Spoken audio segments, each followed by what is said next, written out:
Taylor has taken up a good position in the centre, but it was Dublin's header.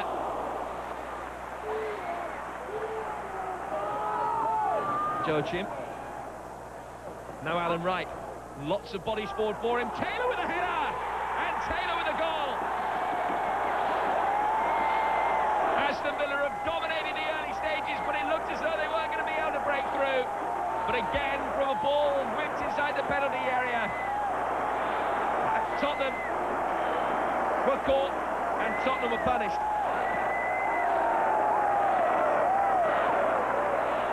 Stone with the throw. He's slightly lucky that the ball came back to him, but Steve Stone bamboozling his way brilliantly past Ben Thatcher. And Dion Dublin attacking the ball at the near post. Again, an Aston Villa player who's got goal side of one of the Tottenham centre-halves. Villa have done everything except for score the goals which their advantage would indicate they should have. Merson! Good save by Sullivan.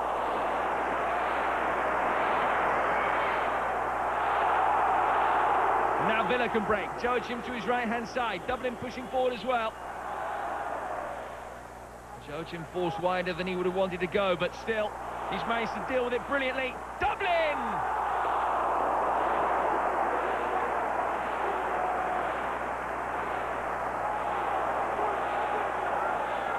Stewart and Armstrong both wanting the through ball played by Anderton. This is Chris Armstrong and now Sergei Rebrov, who hasn't been effectively tracked by the Villa players. Rebrov unable to hit the target in one of the few chances that he's had. Dublin played in by Julian Joachim again. And now Ian Taylor, chance for second for Aston Villa, and it's a picture-book goal. The fluency and movement of Aston Villa has been something to behold, particularly in this second half. Dublin playing in Ian Taylor. And Taylor, crisp finish past Neil Sullivan.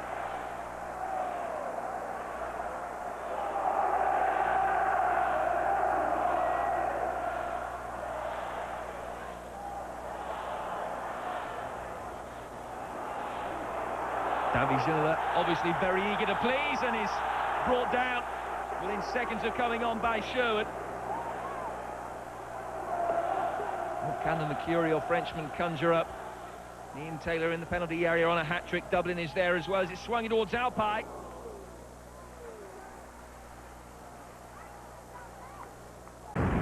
Stuart McCall admitted in midweek that he only wants to play for Bradford. He doesn't want to manage the club. Yesterday, at least, though, he had to be prepared to try and combine both roles. It's not a juggling job, though, that he wants to extend too much further. We'd like it to be sooner rather than later, but no, we obviously the chairman and the board of directors don't want to rush the decision. They want to get, I think, a short list of 3 and then pick the best man, hopefully, for the job. But I think sooner he comes in with his fresh ideas and new ideas, then the better for everyone. Whoever does agree to take the Bradford job full-time will face a fairly tough task, it seems. Confidence is ebbing out to the players with each game that they lose. Bradford, in truth, had enough chances to win this particular fixture, but goals are proving so very hard to come by at the moment. Midfielder Gareth Wally came closest to breaking the deadlock for the home side. Paul Gerrard capping a confident performance with a fine save under the watchful eye of England scouts. At the other end, Matt Clark had a fairly quiet afternoon until Everton broke away with just 3 minutes remaining. The shot was spilled and Gary Naismith got his first goal for his new club. We've got a decent record away from home. You know, it's our 3rd victory away from home at this stage of the season, which is the opposite from the case last year, where our home form was far better. This season it's been pretty ropey. So, you know, for ourselves, just delighted to get the points, and hopefully with 2 home games to come against difficult opposition, and Chelsea and Arsenal, that we can add a few points on the board in those home games. Walter Smith not able to help his former player from Glasgow Rangers days out with a win then, but some encouraging words at the end of it all, at least.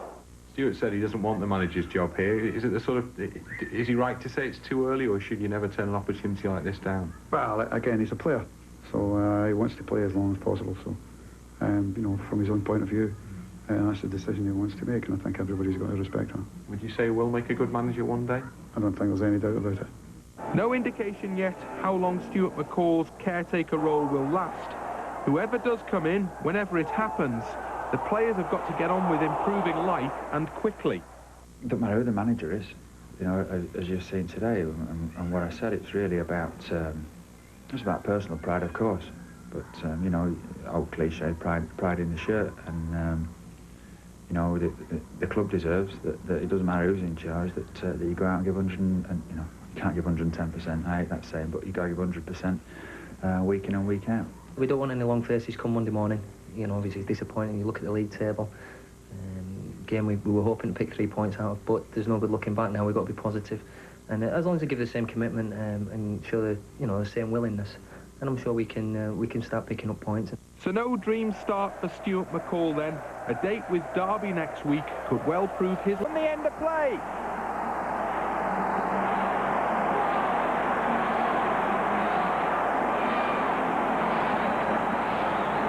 Just when they must have felt that they weren't going to breach the strong Ipswich, the strong Charlton rearguard, Holland has blasted one past Kiley.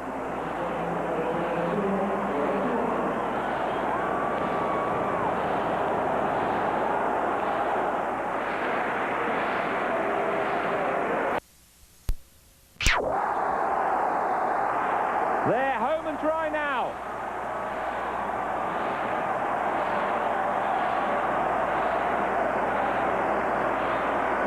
He's not been, by his own admissions, I'm sure, on top of his game totally today, but like a good striker, he's back to goal.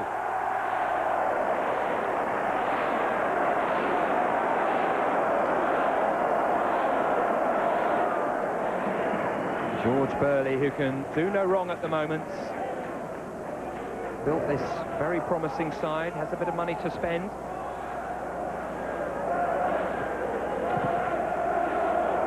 Oh, it's an intriguing ball in, and Clapham has missed.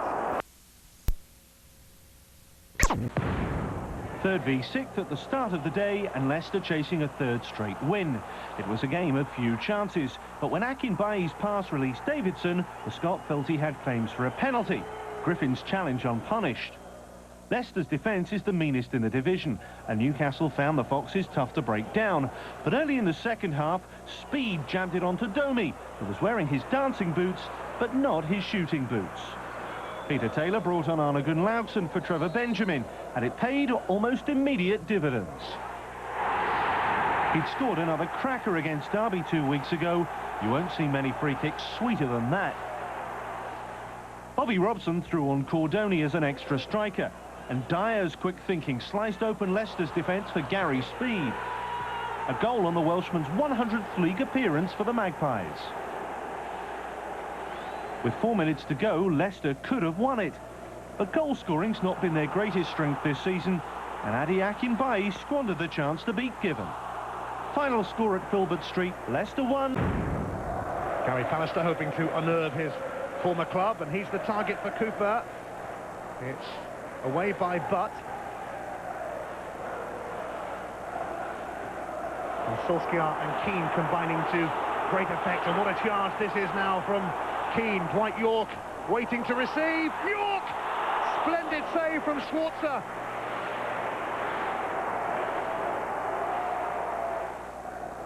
Scholes, nice move this. Dwight York might go it alone here. Ooh, and Schwarzer equal to it. David Beckham, who will captain England in Italy in midweek. And how about that for a pass from Beckham to Keane?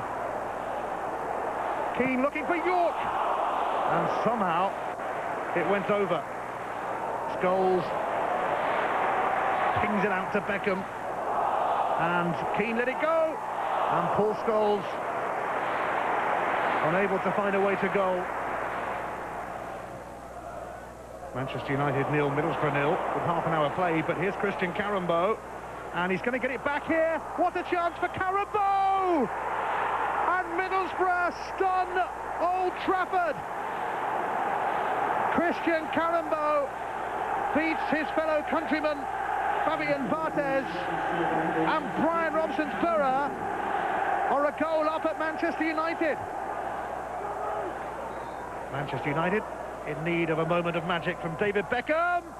Oh, and Schwarzer has to tip it over. Gary Neville. Oh, it's got all the way through, and Paul Scholes puts it wide. Well, the expression on his manager's face kind of said it all. Dwight York. And York has got away from Gordon, and he's put it through to Roy Keane, and Schwarzer put the shutters up. But United will try again. Beckham teasing centre. Oh, Paul Scholes puts it wide again. Curtis Fleming's long throw. And Rickard is in there. Oh, and Andy Campbell with maybe even more than half a chance, and you can tell from Brian Robson's reaction. York. Beckham slipping it through to Keane, and Nicky Butt equalises for Manchester United. For a moment, but perhaps only for a moment, it looked like it might not happen for them today, and then suddenly Butt was on the end, and Middlesbrough were nowhere near him. Nicky Butt. Phil Neville's cross. Dwight York.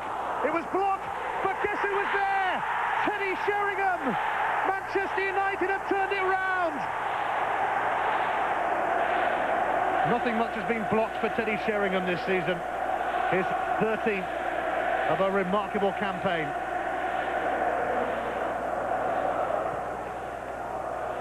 Dwight York. Sheringham. Roy Keane, and York is onside. Oh, his touch let him down, but he's still in there.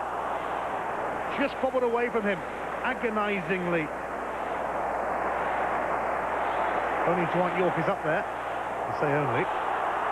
Pallister, though, dealing with it. Oh, that's a back pass that has been picked up from Mark Schwarzer.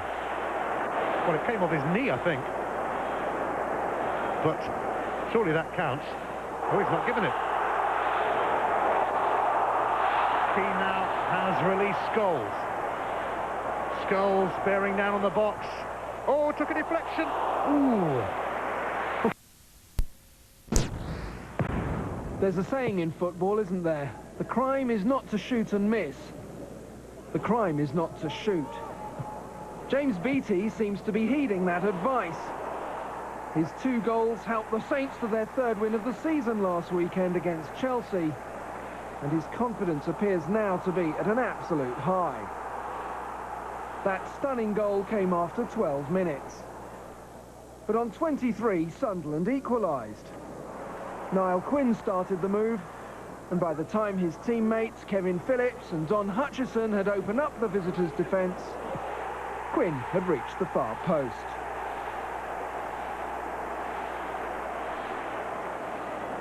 A simple finish for his 58th goal in the Sunderland shirt.